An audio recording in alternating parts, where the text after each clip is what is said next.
Welcome to AmpleBlaze's video tutorial on how to set up your auto response email within your Gmail account.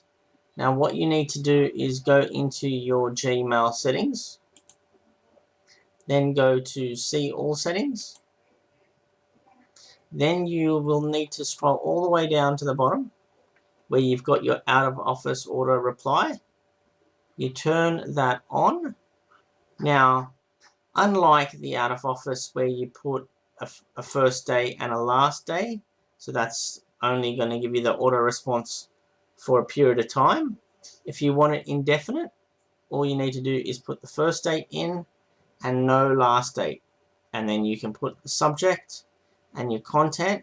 Once that's done, there will be like save changes here. You click that and it is basically done for you. Once that's done, anyone that sends you an email will instantly get the response that you've got in the text with the subject line, and that's how easy it is.